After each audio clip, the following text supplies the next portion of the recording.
Hello, beloved. It's me, James, and it's that time of week when we do Lectio Divina, sacred reading together.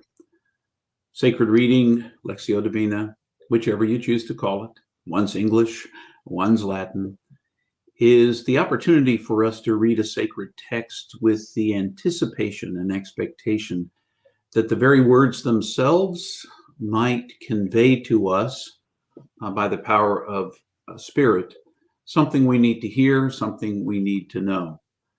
It is predicated on the belief that the text is not dead, that the sacred text can still speak a truth to us right now that rings true deep inside, and that Spirit is the mover behind that we are listening for a word of encouragement, a challenge, calling us out, perhaps inspiration to go in a different direction than we imagined we would. Whatever it is, it's an invitation to take seriously Spirit's work in our lives and in the world around us. Now, if you've been following along with us, some of what I'm going to say is repetitive, but it's good to know that if you pop in for the first time, you can kind of catch up a little bit about where we are. We are currently reading the book of Ruth. It's a book from the Hebrew Bible, and it's the story of, as you can imagine, it's about Ruth, but we begin the story with Naomi, her husband Elimelech, and her two sons. There is a famine in Israel. They go off to Moab so they can eat out of necessity. While they're there, the two sons marry two Moabite women, Orpah and Ruth. And then Naomi's husband dies and her two sons die, the husbands of Orpah and Ruth. And so needing to have an access to means of life, because in the time of the writing, women couldn't do their own work, weren't allowed to. They relied on the goodwill of a male, and so Naomi sent her two daughters-in-law to go back to Moab, to their people, perhaps to find a brother, a father, a cousin, an uncle, someone who will take them in and make sure that they're cared for. Orpah follows that. Ruth says she's not leaving Naomi, and she's going back with her to the land of her ancestors, back to Bethlehem. And so Naomi and Ruth set out. And that's where we left them off last week. And we're going to listen now to the verses 19 through 22, which ends the first chapter. And we're going to see if it can't speak something into our lives. If you do sacred reading on your own, I encourage you to read the text out loud. When I do it on my own, I read it out loud, and I read it 3 times out loud. And listen for the repeated echoes of something that may be true. Sometimes the first time through, I don't hear something, or I hear vaguely something, and by the time I've read it 3 times, it's either reinforced or I've gone in a new direction, new image, new phrase, new word. So that's what we're going to, when I do this though, in person, online like this, I only read it through once.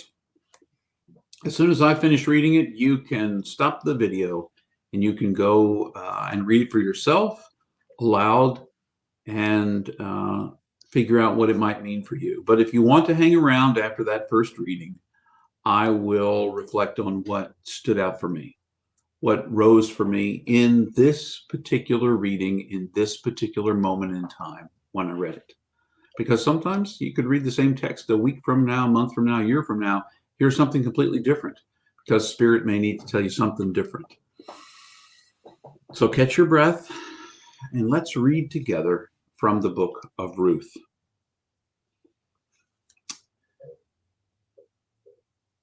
And together, Naomi and Ruth walked until they came to Bethlehem.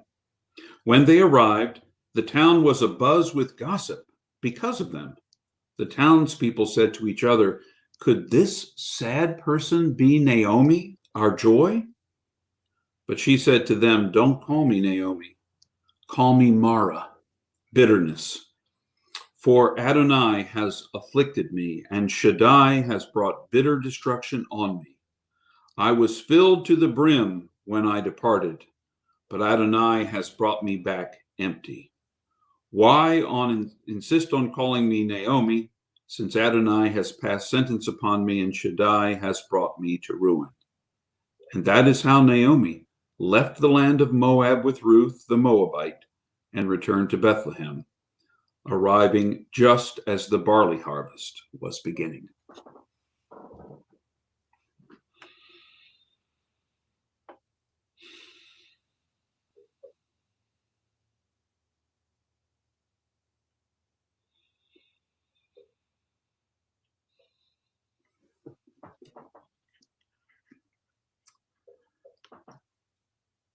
I don't know about you, but for me, what struck me in this text was the power of a name, of a word.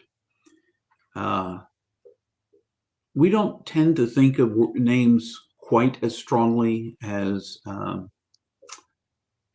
our ancestors in the faith, the Hebrew people, the Israelites, even the early followers of Jesus would have thought of a name as very important, vital. Its vibration, in fact, the root word in Hebrew and in Aramaic, Jesus' language, would have been such, it's a word that can be translated as light, name, vibration, atmosphere, etc. Those, the root of the word can be all of those things. You don't have to know all these things, by the way, to do sacred reading. It just happens I've recently read those things, and so I know how important names are. And names were chosen very carefully because they gave a sense of who the person was. Because the vibrational energy that person put out, the identity of that person was tied up in their name. Their name kind of said something about them. And the word, the name, Naomi, means joy. But when she left the land of Israel the first time to go to Moab and find her way, she was filled to the brim, she tells us. And when she returned, she's empty. And instead of calling her Naomi, she says to others, "You should call me Mara, bitterness, for I am empty." You know, I can identify with that feeling. I hear in that the echo of the fact that my feelings of emptiness at times, my feelings that I've poured myself out and now there's nothing left, has apparently, it's not a new feeling in the universe. It goes, we hear it in the echoes of this story. And Naomi experiences this as the loss of her joy and as God's choice in her life, God's way of seeing herself, God's way of re-identifying her. Because while there is no loud voice from on high that says, "Change your name," while there's no echo of that from on high, there is the sense of bitterness in her life. And passively, she feels as though her destiny has changed. The vibration of her life has changed from joy to bitterness. Have you ever felt like in your own life that your joy has turned to bitterness, that things have turned against you? And perhaps, as Naomi did, you see that as a statement of God on you, on your life. I certainly have felt that kind of feeling of being bereft in my own life, in my own struggles. These days, that old wonderful song, "Running on Empty," is something that touches me periodically. Trying to speak hope and encouragement and practice and grounding in a world filled with chaos and anger is very hard. It's very hard. And I feel the anger rise in me when I see people's lives upended for no apparent reason whatsoever. And when I see that happen, it causes me frustration and struggle. So I identify with and hear a word not only of encouragement, because it's not really an encouragement, except in the fact that I know I'm not alone. Naomi is not alone. Ruth has come with her. And as alone as she may feel in that moment, and as bitter as she may feel, having been emptied of what she thought was important, she has returned home. She has returned, and perhaps there is still something.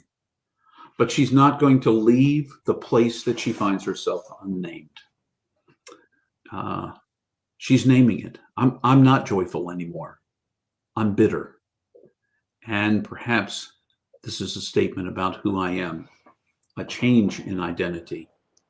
So if you're feeling overwhelmed, bitter, struggling in the midst of all the things that might be happening in the world, I commend to you the story of Naomi and Ruth. By the end of the first chapter, Naomi is in desperate straits and feeling very bitter. And we can only hope that's not the end of the book. It isn't. And perhaps there is something ahead. But for now, naming where you are is okay. If you're feeling bitter, if you're feeling angry, if you're struggling, and if I'm those things, naming those things is appropriate.